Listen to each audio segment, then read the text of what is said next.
నిద్రపోనీకు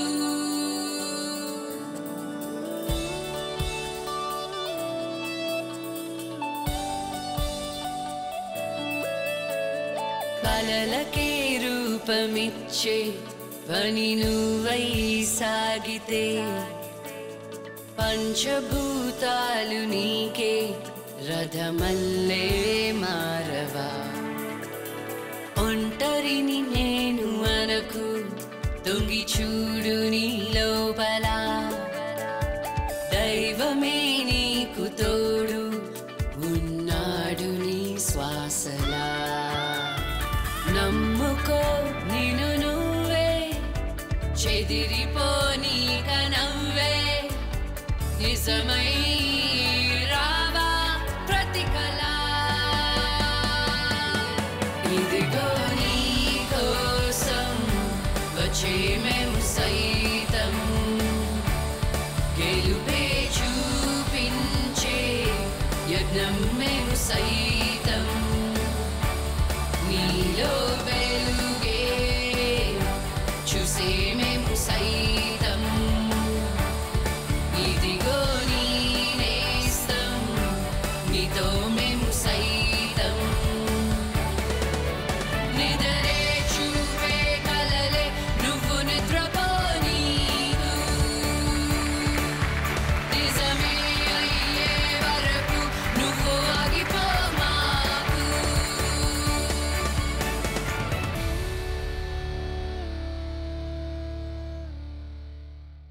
Welcome to Lakshmi To Memu Saitam, powered by Villan Dustulu. వచ్చే మేము సైతం మీ దగ్గర డబ్బు ఉంటే మిమ్మల్ని ధనవంతుడు అంటారు. అదే డబ్బుతో ఎవరికైనా సహాయం చేస్తే భగవంతుడు అంటారు. అది తెలియక చాలా మంది ధనవంతులుగానే మిగిలిపోతున్నారు. మనం చేసే చిన్న సహాయంలో కూడా ఇంకొకరికి జీవితం ఉండొచ్చు. సహాయమే ధ్యేయంగా మేము సైతం. ఇది షో కాదు, శోకంపై యుద్ధం. వచ్చే మేము సైతం మేము సైతంలో మనం ఈరోజు కలవబోతున్నాం ఖమ్మం జిల్లాలోని 4 రైతు కుటుంబాలను. దేశానికి వెన్నెముకలాంటి రైతు నకిలీ విత్తనాలకు బలైపోతున్నాడు. ఆర్థిక ఇబ్బందులకు గురై ఆత్మహత్య చేసుకుంటున్నాడు. 4 కుటుంబాలు సాయం కోసం మేము సైతంని ఆశ్రయించడంతో వాళ్ళకి సాయం చేయడానికి వాళ్ళు పండించిన పంటలను అమ్మబోతున్నారు రేణుకా చౌదరి. 5,000 రూపాయలు 2 గంటలకి 1,000 రూపీస్ 60,000 ఇచ్చారు. ఈ బిజినెస్ మీ దగ్గరే నేర్చుకున్నాను. చాలా థాంక్స్. తర్వాత కాల్చి నాకు ఇవ్వు. వచ్చే మేము సైతం మంచితనం, మానవత్వం రెండు కలబోస్తే ఎలా ఉంటుందో చూసారా? అన్యాయాన్ని ఎదిరించే వీరత్వం ఎలా ఉంటుందో చూసారా? సమస్య ఏదైనా తెగించి నిలబడే ధైర్యం ఎలా ఉంటుందో చూసారా? ఇలా ఎన్నో వాటికి నిలువెత్తు నిదర్శనం మన రేణుకా చౌదరి గారు. ప్లీజ్ వెల్కమ్ రేణుకా చౌదరి గారు.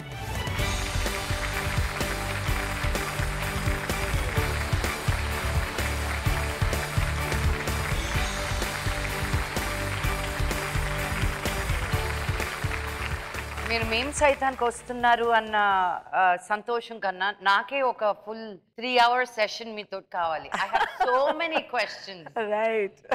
ఫస్ట్ అండ్ ఫార్మోస్ట్ ఆంటీ, నాకు ఒక పొలిటికల్ సిస్టంలో ఉన్నది ఉన్నట్టు మాట్లాడి నిలబడి ఇన్ని సంవత్సరాలు తట్టుకున్నది మీరే అని నాకు తెలుసు. నాకు తెలుసు నిజంగా. నా ఫస్ట్ క్వశ్చన్ ఏంటంటే, రోజు అన్యాయాలు జరుగుతున్నాయి. కొన్ని రైటు, కొన్ని తప్పు, కొన్ని నీకు బాధ వేసినట్టువి, కొన్ని తెలీదు అని వదిలేసినట్టువి, కొన్ని మీకు చాలా కోపం వచ్చినా రియాక్ట్ అవ్వలేని పరిస్థితులు. How do you choose your battle? It's a very difficult question. I know, నా దగ్గర ఉన్నాయి చాలా. నా కోసం అడుగుతున్నాను నేను ఇవన్నీ. లేదు, అందరికంటే బలహీన పరిస్థితిలో ఉన్న వ్యక్తిని ఫస్ట్ టేకప్ చేయండి. 190 ఉంటే రోజు అన్యాయాలు అనేది మనకు తోచినట్వి. You have to fight for those who cannot fight for themselves. That is your priority. అని అనకూడదు అని అనుకుంటాము, దిగమింగుతాము, కానీ అవకాశం వచ్చినప్పుడు అనాల్సిందే. అనకుండా ఉండరాదు. మీరు ఉన్నది ఉన్నట్టు మాట్లాడతారు. ఆ రియాక్షన్ మిమ్మల్ని ఊరికి పొలిటికల్ గాను ఒక సెక్సిస్ట్ రిమార్క్ గాను ఎన్నో రకాలుగా మిమ్మల్ని అనున్నారు. ఆ నవ్వు ఎలా కుదురుతుంది మీకు? నేను అయ్యుంటూ ఎలా కూర్చునేదాన్ని, అసలు నా లైఫ్ లో అలా మారిపోయి ఉండేదాన్ని నేను. But you have that smile all the time. ఏం లేదు, ఆ నవ్వే ఒక ఆయుధంగా ఉపయోగిస్తాం. మగవాళ్ళని ఎదురు వాళ్ళని మనం ఎక్కిరిస్తే వాళ్ళు సహించగలుగుతారు, కానీ వాళ్ళ బలహీనతని చూసి మనం నవ్వినప్పుడు అది చివుక్కుమంటుంది. కాబట్టి ఒక ఆయుధంగా మనం ఉపయోగించుకోవాలి. మీరు ఎప్పుడు బాధపడలేదా? వాళ్ళని నన్ను ఇలా అంటున్నారు, నేను ఎంత కష్టపడుతున్నానే? మీరు అచీవ్ చేసింది women and child development minister గా. Don't be surprised how much I know about you. I am a little surprised.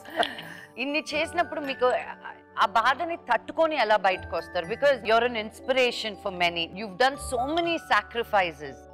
Do you think looking back, yes నేను చేసిన దానికి ఫలితం దక్కింది అని అనుకుంటాం.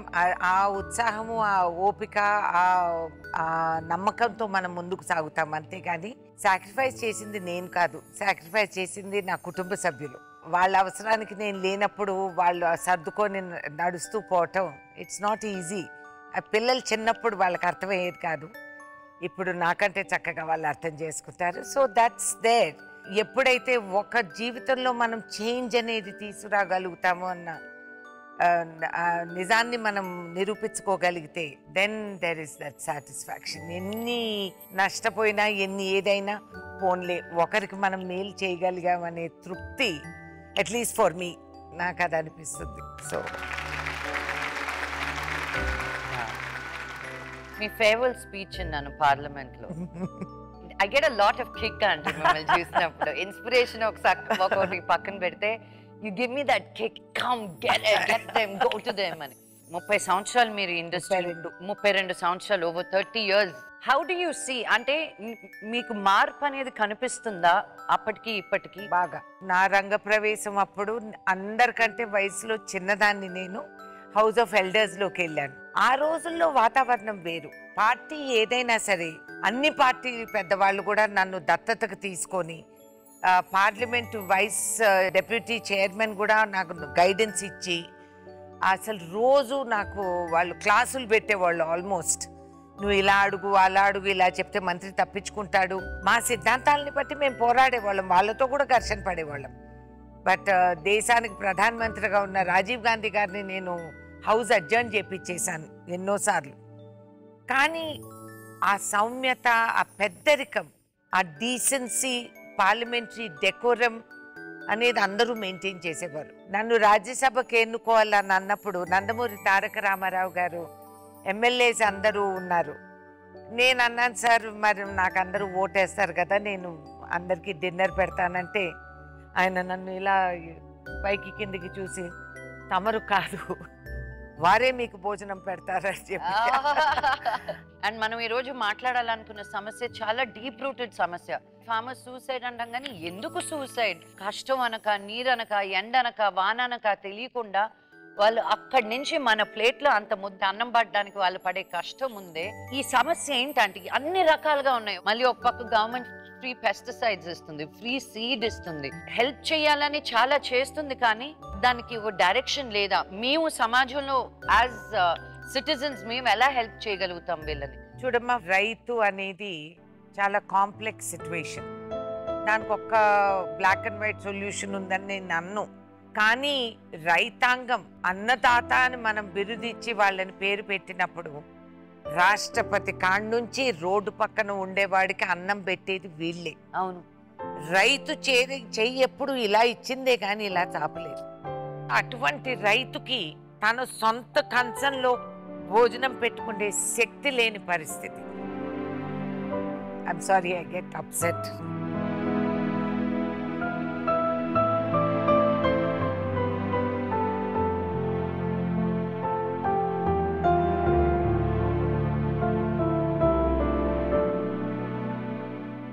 వాళ్ళ నిస్సహాయత కాదు, ప్రజాస్వామ్యంలో ఒక ప్రజాప్రతినిధిగా ముందుండి నా నిస్సహాయత పైన నాకు కోపం వస్తుంది.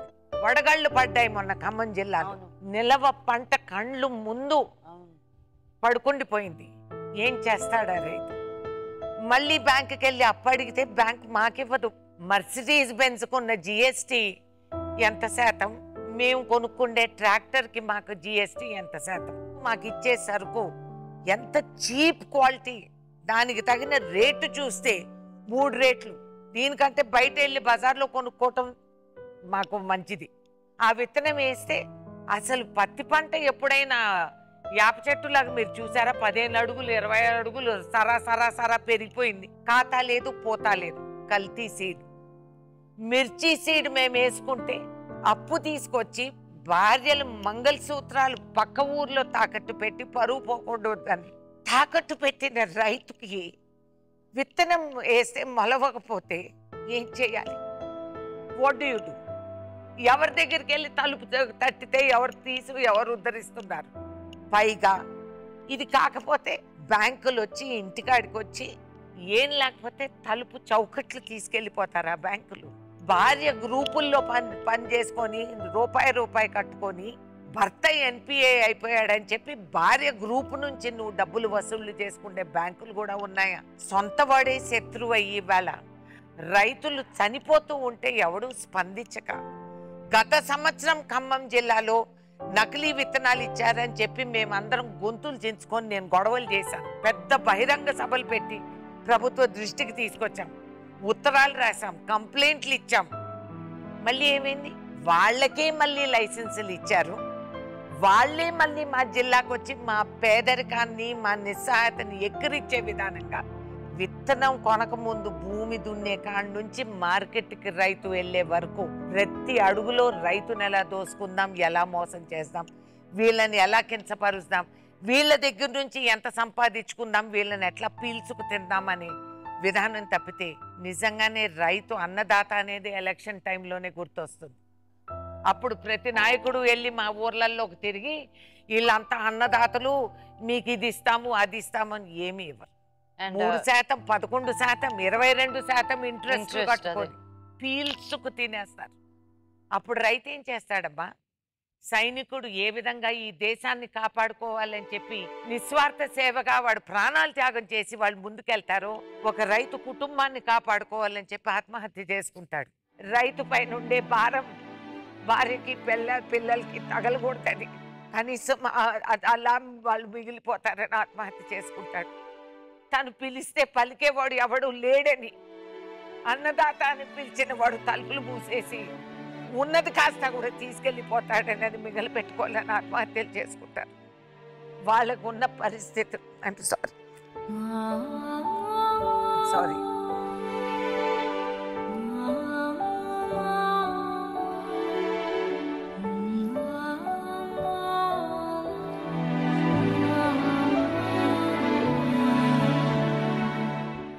No, it's very important, aunty. Because నేను చెప్పినట్టు రైతు అని మన గురించి మాట్లాడతారు, కానీ ఏంటి ఆ రైతు పడే బాధ ఏంటి? ఎందుకు చనిపోతున్నారు? అప్పులు ఎందుకు తీసుకుంటారు వాళ్ళు? మేము ఏసీ రూమ్లో కూర్చొని మాట్లాడే వాళ్ళమే. లేదమ్మా, మీరు చేస్తూ ఉండే చాలా మంచి సేవ. కనీసం మీరు సమాజంలో ఒక వర్గాన్ని మీరు స్పందించి వీళ్ళకి ఏం చేయగలుగుతామనే సేవ మీరు అందజేస్తున్నారు. I think that is fantastic. ఈ జనరేషన్లో, ఈ ఇవాల్టి సొసైటీలో దట్ మీకు ఎంపతి ఉందనేది I really appreciate. I think it's tremendous. God bless you.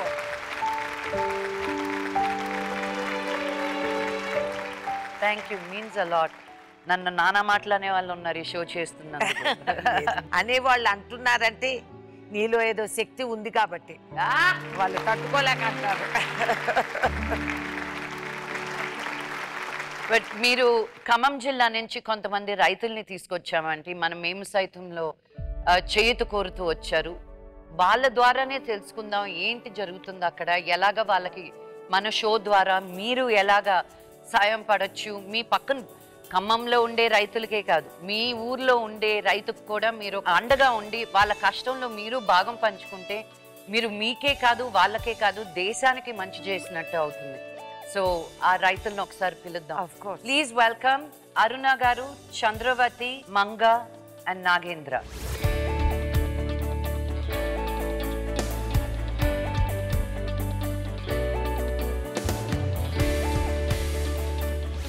నీ వయసు ఎంతమ్మా? 21. 21. పెళ్ళయింది, పిల్లలు ఉన్నారా నీకు? ఇద్దరు ఇద్దరా? మీ భర్త ఎక్కడా? చనిపోయింది.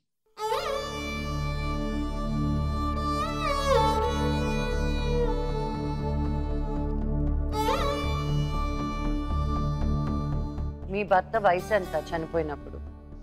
23. ఆత్మహత్య చేసుకున్నాడా? ఎందుకు? కౌలు భూమి చేశాం, ఆ. అప్పు బాగా అయిందని చనిపోయిండు. ఎన్ని సంవత్సరాలు చేశారు కౌలు భూమి? 3 సంవత్సరాలు చేశాం. పెళ్ళైనప్పుడు వయసు ఎంత? 18. 18. 5 ఏళ్ళలోనే 2 పిల్లలు, భర్త చనిపోయారు.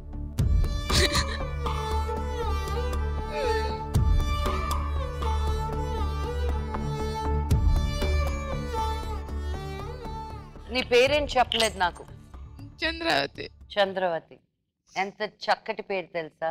చంద్రుడిలాగా ఎప్పుడు నవ్వుతూ ఉండాలని. నువ్వు ఇలా ఏడుస్తా ఉంటే నీ పిల్లలు వచ్చున్నారా? ఎక్కడ వయసు ఎంత వాళ్ళకి? పాపకు 5, బాబుకు 3. నువ్వేం చేసి వాళ్ళకి భోజనం పెడుతున్నావు? కూలికి వెళ్తున్నా. ఎంత వస్తుంది నీ కూలికి రోజుకి? 100 రూపాయలు. నువ్వు కూలికి వెళ్తే పిల్లల్ని ఎవరు చూసుకుంటున్నారు? బాబుని నాతో తీసుకెళ్తున్నాను. పాప ఇంటికాడ ఉంటుంది, అమ్మోళ్ళ ఇంటికాడ. 5 ఏళ్ళు వచ్చావు, ఇంకా స్కూల్లో వెళ్ళా నువ్వు? స్కూల్కి పంపగానే మధ్యలో ఆపేసా, ఫీజు కట్టరా డబ్బులు లేవని. గవర్నమెంట్ స్కూల్కి ఏమైనా పంపించరాదు? స్కూల్ లేదు. నీ పేరమ్మా? ఆవిడకి నీ పేరు? నాగేంద్ర మేడం. నీ వయసు ఎంతమ్మా? 30 సంవత్సరాలు మేడం. 30 సంవత్సరాలు. మీ భర్త ఏం చేస్తూ ఉంటారు? వ్యవసాయం. చనిపోయింది మేడం. ఎన్ని సంవత్సరాలు అయింది? 6 నెలలు మేడం చనిపోయి. ఎలా చనిపోయారు? ఆత్మహత్య చేసుకుంటా మేడం.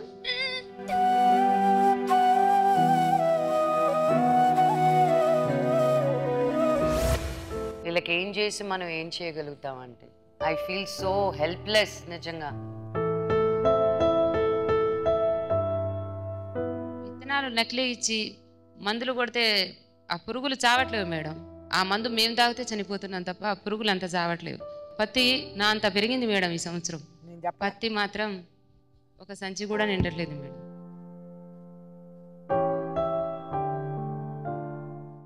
Văcime cu stăi